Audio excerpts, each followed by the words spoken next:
¿Nos escuchamos bien? Sí. Bueno, pues agradecer a la mesa directiva del colegio esta distinción de participar con ustedes en este emblemático evento. La siguiente circunstancia de aquí es de que el doctor Juárez nos encomendó hablar de una entidad que forma parte de todo un simposio, casi todo un congreso por las distintas estrategias y entidades que se deben de abordar, que es el síndrome de parto pretérmino. Y me detendré un minuto nada más a ver el eslogan, ¿verdad? Salud femenina integral en tiempos de resiliencia. Resiliencia viene del latín resilio, que significa venir de atrás. Se consideraba en los 60 un evento individual, que era el sobreponerse a la adversidad, pero a partir de entonces hemos pasado por distintas circunstancias de ser un evento de lleva una parte individual a una parte familiar, a una parte social y lo que estamos viviendo ahorita con esta pandemia, ¿verdad? A una parte comunitaria. Tenemos que adaptarnos y bueno, parte de esa adaptación en las situaciones académicas es compartir estos foros con todos ustedes por medios virtuales y con toda la responsabilidad y formalidad que merece. Entonces charlaremos 25-30 minutos sobre el síndrome de parto pretérmino. Síndrome, conjunto de entidades clínicas y semiológicas con signos y síntomas que conforman parte de una enfermedad. Y entonces tenemos nosotros esas imágenes de los bebitos prematuros que salen adelante, pero no todo son historias felices. ¿Cuál es la importancia del síndrome de parto pretérmino? Que aproximadamente una tercera parte de los mismos se resuelven de manera espontánea. Menos del 10% de las mujeres con diagnóstico clínico de trabajo de parto pretérmino dan a luz dentro de los 7 días a que inicia el cuadro y el 50% de las pacientes que se encontraban hospitalizadas llegarán como quiera al término. Sin embargo, nosotros tenemos que darle la seriedad que merece a esta entidad porque la prematuridad causa del 25 al 50% de los daños neurológicos a largo plazo, además de generar 36% de la mortalidad infantil. Nos pidió en su momento el doctor Jerez que hiciéramos alguna declaración de conflicto de intereses. La única intención de estos foros es académica, no tenemos ningún compromiso con casas comerciales y esto lo señalo además porque vamos a platicar de los distintos fármacos o exámenes de laboratorio de gabinete que utilizamos para el tamizaje del parto pretérmino. ¿Qué dice el Colegio Americano de Ginecología y Obstetricia? Que es el nacimiento que ocurre con un producto vivo entre la semana 20 y 36.6 de gestación y que va precedido de contracciones uterinas de manera regular que necesariamente llevan a la modificación de ese cervix, ya sea acompañado de pérdidas transvaginales, líquido amniótico y o hemorragia.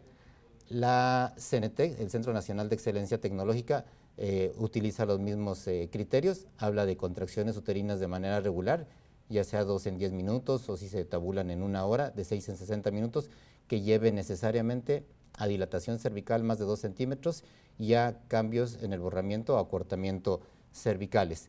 Pero, ¿cuál es la importancia de todo esto? ¿Todos los partos pretérminos son iguales? Desde luego que no.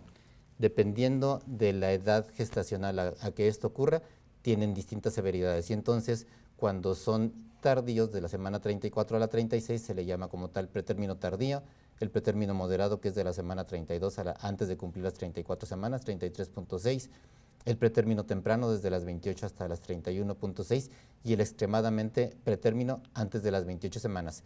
Esta cita es del 2016 de los anales de epidemiología que hablan, miren esta palabra, de los costos de un pretérmino. ¿Cuáles son los costos de un pretérmino? Bueno, afortunadamente la prematuridad leve, es decir, la que ocurre con bebés después de las 34 semanas o 32, 33 semanas adelante, es la más frecuente, 60%. La prematuridad moderada complica 1 de cada 5 embarazos y la grave, afortunadamente, disminuye esa incidencia un 15% hasta la más severa o prematuridad extrema, que representa solamente el 5% de los casos, pero que se lleva recursos importantes en cuanto a salud. Y los costos de la prematuridad, Soli en este artículo de la revista de Salud Pública, hablando de esos costos, dice que un pretérmino tardío, que decíamos que afortunadamente representa la mayoría, se puede llevar $2,362 cada entidad abordada, tanto de la madre como del producto.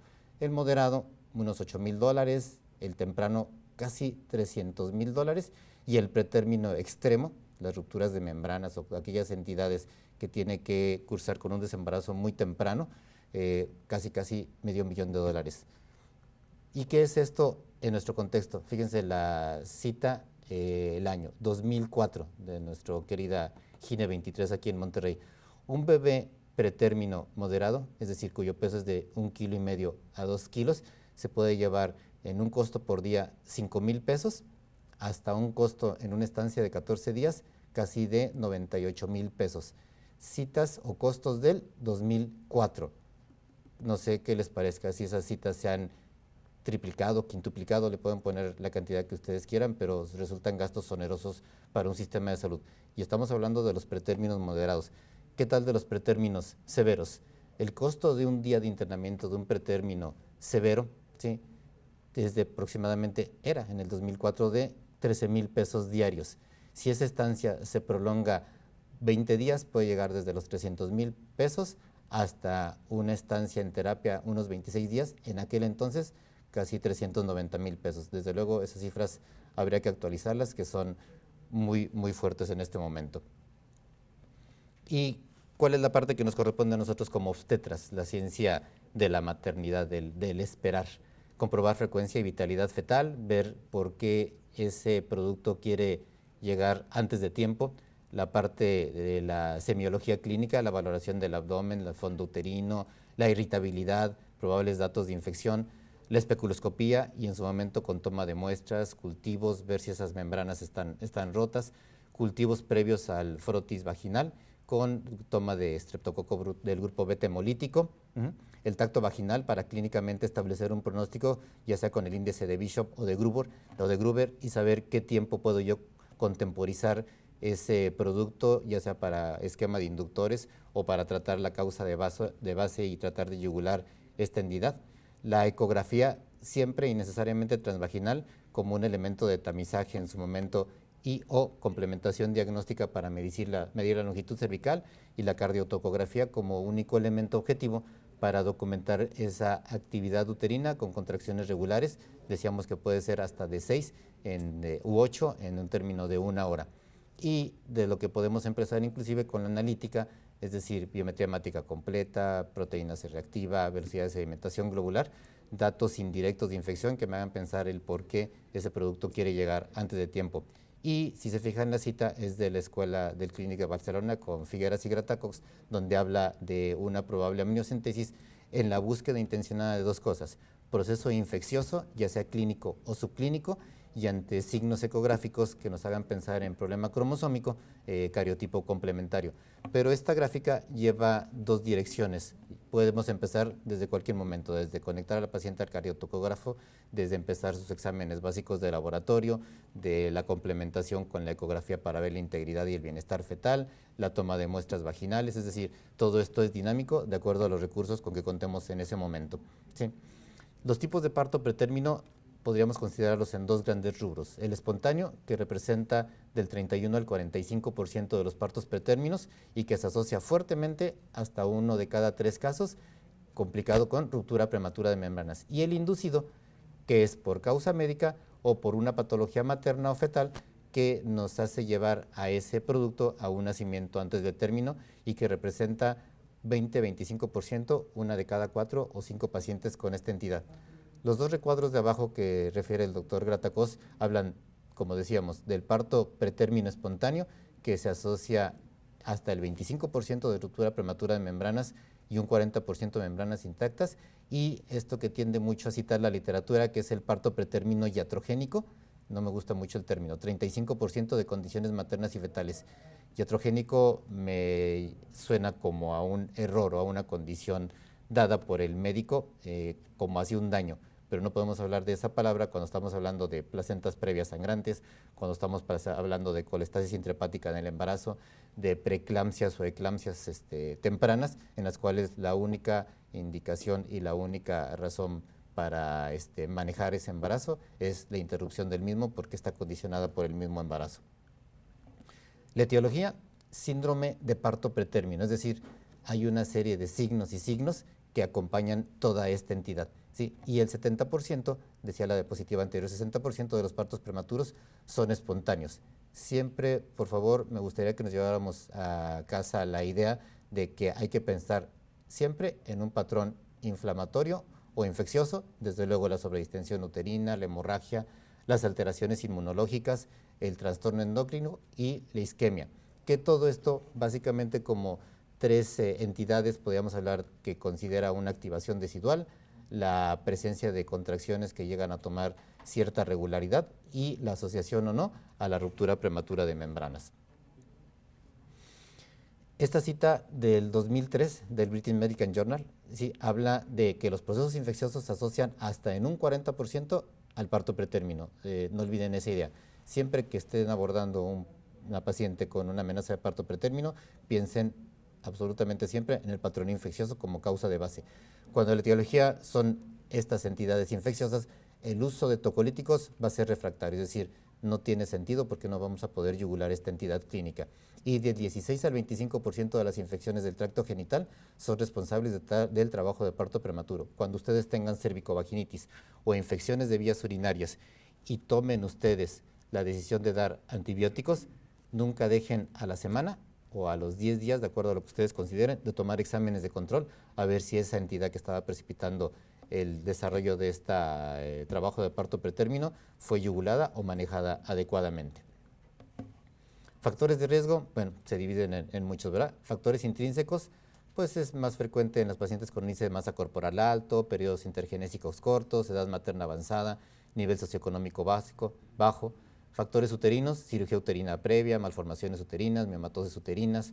Otros, estilos de vida, tabaco, estrés, depresión, complicaciones que se presentan durante el embarazo actual, gestaciones múltiples, sangrados a partir del segundo trimestre, polidramnios, amenaza de parto pretérmino, infecciones e infecciones amnióticas subclínicas, pero en negrita y en la última columna la historia obstétrica de un parto pretérmino anterior. Hasta un 40% de las pacientes tienen el antecedente de un parto pretérmino y eso multiplica exponencialmente la posibilidad de que vuelvan a tener un parto pretérmino. En la evaluación de riesgo, entonces hablaríamos nosotros de que en la presencia de una dinámica regular con contracciones con cierta cronicidad, pueden presentarse uno o más de los siguientes criterios. Un índice de Bishop mayor de 5, en el antecedente veíamos en la diapositiva anterior de un parto pretérmino anterior espontáneo antes de la semana 34, desde luego la sobredistensión uterina por gestación múltiple o en pacientes portadoras de cerclaje cervical, y de los criterios ecográficos que siempre deben de tomarse por vía transvaginal, la longitud cervical antes de las 28 semanas menor de 25 milímetros, la longitud cervical menos de 20 milímetros entre la semana 28 y 31.6 y por debajo de 15 milímetros después de las 32 semanas de gestación. ¿Cómo se debe de medir la longitud cervical? Se hacen 3 mediciones. Hay criterios, así como para la translucencia nucal, el hueso nasal, el ductus, en el cual debe ocupar preferentemente 3/4 partes de la pantalla. Hay criterios bien establecidos para poder documentar estas imágenes ecográficas. Se deben de medir 3 veces y nos debemos de quedar con la que tenga la menor dimensión de ellas. Nunca se debe de medir el funneling o esa parte que protruye del orificio cervical interno, y si encontramos nosotros alguna alteración, repetimos, dependiendo de la edad gestacional, si el embarazo es menor de las 28 semanas, menos de 25, entre las 28 y 31, arriba de las 32, pero si encontramos nosotros una alteración, el seguimiento debe cambiar a vigilancia cada 2 semanas.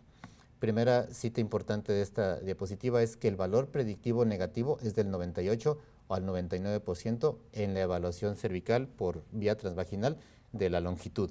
Y vamos a ver qué significa esto, que es muy poco probable que ante un resultado negativo esa paciente tenga un parto pretérmino.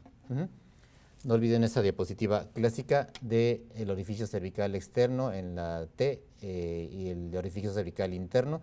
Esa presentación, esa imagen es normal, T. La Y cuando empieza a haber modificaciones en el orificio cervical interno, la V cuando estas ya alcanzan el orificio cervical externo y la U cuando ya lo modifican. Y entonces viene esa cita que habla el Colegio Americano, ¿verdad? De confíen en su ultrasonido vaginal, trust your vaginal ultrasound. Y es cronológicamente las modificaciones que se van a ir presentando. Entonces, sin medir el funneling o esa tunelización, midan siempre el cervix, pero tengan mucha cautela en la parte de la morfología que va presentando esas modificaciones cervicales en su evaluación vaginal. Y los marcadores biológicos, tenemos 3, probablemente la estrella de estas 3 sea la fibronectina fetal. ¿Qué es la fibronectina fetal? Es una glicoproteína de la matriz extracelular que se localiza en la interfase materno-fetal de las membranas amnióticas entre la decidua y el corion, y que ante esa disrupción de continente y contenido tiende a drenar a través del orificio cervical interno y se va a manifestar en nuestras exploraciones vaginales.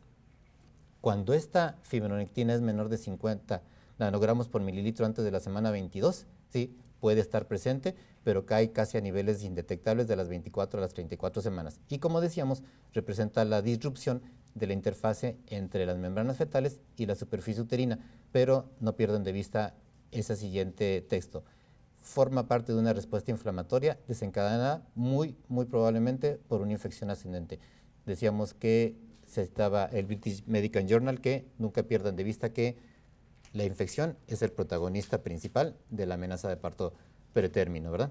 Y esta que es muy objetiva de Lockwood, citada en el 2001, donde habla de esos niveles de fibronectina pueden estar presentes hasta la semana 22 y hasta la semana de la 22 a la 35 casi imperceptibles, ¿sí? Para volverse a manifestar después de la semana 36, que forma parte del tema que nos ocupa en esta plática, ¿verdad? La amenaza de parto pretérmino.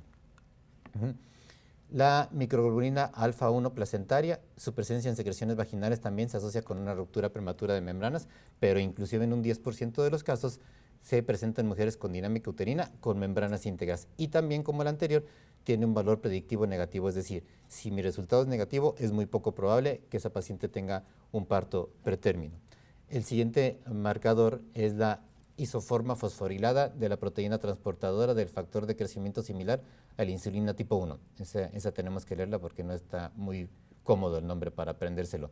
También tiene un valor predictivo negativo del 98%, una alta especificidad, y esta es secretada por las células deciduales y llega a las secreciones vaginales cuando las membranas fetales se despegan de la decidua. Estos tres marcadores siempre necesariamente va a haber esa disrupción entre amnios y corium, continente, contenido, que va a permitir la emergencia de alguna secreción que debería de estar en una cavidad virtual, es decir, que no existe y que tiende a traspolarse hasta las secreciones vaginales, y que vamos a utilizar nosotros estos métodos para tratarla de detectar, ¿sí? Nunca olvidar el cribado de infecciones. Decíamos que hasta un 20-25% la vaginosis bacteriana y la bacteriuria asintomática van a ser responsables del parto pretérmino, ¿verdad? En toda paciente es recomendable la búsqueda intencionada de estas mismas, ya que en pacientes con factores de riesgo debemos nosotros de documentar si esta no es la entidad que está condicionando este síndrome de parto pretérmino. Respecto al tratamiento, bueno, los 4 pilares: la tocolisis, la maduración pulmonar, la neuroprotección y los antibióticos.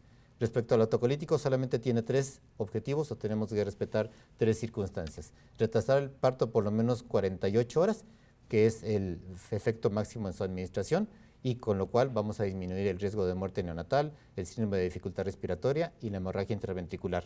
El segundo punto es proveer tiempo para concretar la transferencia a un nivel terciario o de subespecialidad de atención con las competencias y la infraestructura necesaria para el manejo de ese producto prematuro. Y el tercero es prolongar el embarazo cuando la causa subyacente puede ser mitigada, es decir, cuando la causa subyacente, ya sea un patrón, una cervicovaginitis, una infección de vías urinarias que está condicionando esa irritación uterina, podemos nosotros yugularla, podría ser una razón para usar tocolíticos, ¿verdad? Contraindicaciones: muerte fetal, pérdida del bienestar fetal, estado de bienestar no demostrable, procesos infecciosos, coriamnionitis, ruptura prematura de membranas o desprendimiento de placenta. Y en esta cita que habla las guías del colegio inglés, hablan que si llegáramos a la amniocentesis, habría que tomar glucosa y detectar las bacterias consumen mucho azúcar, ¿verdad? Mucha glucosa, de niveles menores de 5 miligramos por decilitro, en su momento hacer tinción de Gram y cultivo de líquido amniótico.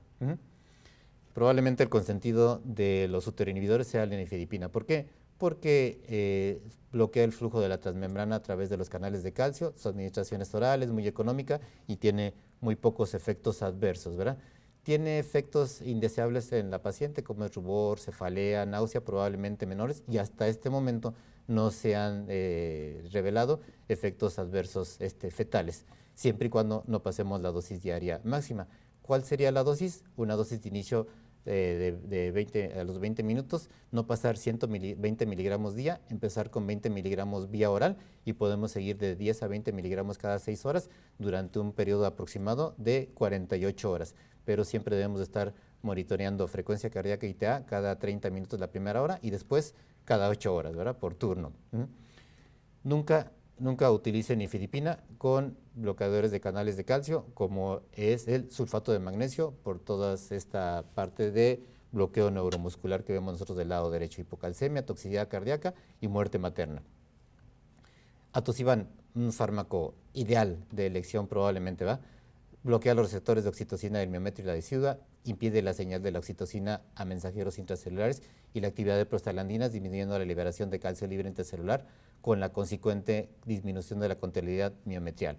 Es un fármaco excelente para el manejo de la gestación múltiple, de la cardiopatía y del tratamiento antihipertensivo de avance. Tiene algunos efectos adversos, dolor torácico, cefalea, náusea, hipotensión, ¿sí? Y esta comparación con los beta agonistas y el atosiban, vemos radicalmente que las cifras disminuyen de manera muy importante hacia los efectos secundarios, ¿sí? Su uso probablemente no sea de lo más común y por lo tanto hay que sacar nuestra tablita para ver que tenemos que poner un bolo de 9 mililitros, la infusión de 2 ampolletas cada 5 mililitros. Es un fármaco excelente. Probablemente la única situación particular en desventaja sería que a cita actualizada de esta mañana, cada ampolleta vale 4,280 pesos y podemos necesitar 2 ampolletas de inicio de tratamiento, pero sí es un fármaco muy bueno. Los de mayor utilidad serían nuestros agonistas de receptores beta-adrenérgicos. ¿Qué hacen estos? Aumentan el AMP cíclico intracelular en el músculo uterino, lo que provoca disminución en el calcio libre, impidiendo la contracción miometrial. Ahí está señalado en nuestro país, el consentido es la orsiprenalina, tiene efectos adversos mínimos probablemente, y estos efectos adversos, recuerden que son básicamente por la vasodilatación que condicionan en la paciente. Por lo tanto, las contraindicaciones serían enfermedad cardíaca, hipertensión arterial, diabetes mal controlada y las relativas fiebre, diabetes controlada o una anemia severa. Tiene efectos maternos, nada más tengan cuidado y hagan mucho énfasis en la parte de que pacientes descompensadas puede provocar con mucha facilidad un edema agudo pulmonar. En los bebés aparentemente no hay algún efecto que pudiera contraindicar su uso, ¿verdad? Taquicardia, hipocalcemia, hipoglucemia, hipertrofia, si los tenemos nosotros conscientes, creo que pueden ser un fármaco de elección y debemos nosotros de suspender el tratamiento cuando hay taquicardia por arriba de 110 latidos por minuto, disneas y dolor precordial. A nadie se nos olvida la guardia cuando de repente se nos chorrea la orsiprenalina y la paciente empieza con toda esta sintomatología tan aparatosa, ¿verdad? Y pues el esquema va a empezar con 5 microgramos por minuto, se va incrementando cada 30 minutos hasta tener una dosis máxima de 25 microgramos por minuto. Indometacina, otro de los inhibidores de la síntesis de prostaglandinas, que bloquea la conversión periférica de ácido araquidónico en las prostaglandinas. Su mecanismo de acción es muy noble, está contraindicado en los sangrados de tubo digestivo y son pocas las contraindicaciones fetales siempre y cuando se use menos de 48 horas. ¿Sí? Tiene efectos maternos, como decíamos, ¿verdad? Sangrados de tubo digestivo, náuseas, algunos efectos menores y en el bebé pues realmente no hay algún efecto que a nosotros nos haga considerar suspender este medicamento. Maduración pulmonar, no quisiera mucho entrar en el tema, el doctor Hernández tiene una plática respecto a este tema, ¿verdad? Pero sí hablaríamos de la betametasona, 2 dosis, 12 miligramos cada 24 horas, o si en su momento lo que contamos es con la dexametasona, 4 dosis, 6 miligramos cada 12 horas, ambas por vía intramuscular, y con eso disminuimos enormemente el síndrome de dificultad respiratoria y además la hemorragia intracraneal, la enterocolitis necrotizante y la muerte intrauterina, ¿verdad? Recuerden que solamente vamos a postergar con todo esto el nacimiento de un producto máximo 48, 72 horas. ¿Sí? Y los protocolos en España hablan de la amniocentesis cuando solamente se presenta antes de las 32 semanas de manera única y después en las gestaciones múltiples está contraindicada después de las 32, desde luego con la toma de cultivos y con signos ecográficos con cariotipo fetal. La neuroprotección con sulfato de magnesio, por lo que decíamos nosotros que un 25 hasta un 30% de los productos de pretérmino pueden cursar con parálisis cerebral como consecuencia de su prematurez, y las contraindicaciones, no olvidar, de la neuroprotección. Muy importante que nunca utilizar neuroprotección, siempre el esquema de Susspan que nosotros utilizamos y estar vigilando ese reflejo patelar, pero nunca asociarla con la nifedipina. Es una contraindicación absoluta porque podemos potenciar nosotros este efecto y tener efectos desfavorables. Antibióticos, los tres antibióticos, ampicilina, clindamicina y vancomicina a estas dosis. Estas citas son del Clínic de Barcelona, del profesor Gratacós, ¿verdad? Cuando tenemos nosotros cultivos positivos, está contraindicado, no tiene ninguna razón de ser el uso de antibióticos de manera profiláctica sin un cultivo previo. Y terminaríamos con estas dos diapositivas donde citamos las recomendaciones del Colegio Americano de Higiene de nivel A. Se recomienda un ciclo de esteroides entre la semana 24 y 34 en todas las pacientes que tengan riesgo de un parto prematuro entre los primeros 7 días. Si la evidencia sugiere que el sulfato de magnesio reduce la gravedad y el riesgo de parálisis cerebral si se administra antes de las 32 semanas. El uso de tratamiento tocolítico para la prolongación del embarazo hasta por 48 horas para permitir el uso de esteroides. La terapia de mantenimientos con tocolíticos es ineficaz para prevenir el parto prematuro, solamente mejora los resultados perinatales porque no es recomendable para este propósito y no deben de usarse antibióticos de manera profiláctica para prolongar la gestación en mujeres con trabajo de parto prematuro y membranas sintácticas. Y recomendaciones de nivel B, que se puede considerar un ciclo único de esteroides a partir de las 23 semanas en aquellas pacientes que se tenga pensado tendrán un parto pretérmino dentro de los siguientes 7 días, independientemente del estado de las membranas, es decir, se puede utilizar en ruptura prematura de membranas y que no se ha demostrado que el reposo en cama y la hidratación sean efectivos para recomendarse de manera rutinaria. Probablemente alguna aportación personal a esto sería, si bien es una evidencia del Colegio Americano de Ginecología nivel B, siempre hidraten con cautela a su paciente antes de iniciar cualquier terapia. Es un elemento primordial para el manejo del parto pretérmino, aunque no tenga un nivel de evidencia recomendable. Pues a la mesa directiva, a todos ustedes que nos acompañan el sábado en la mañana, agradecerles su compañía en esta charla académica. Muchas gracias.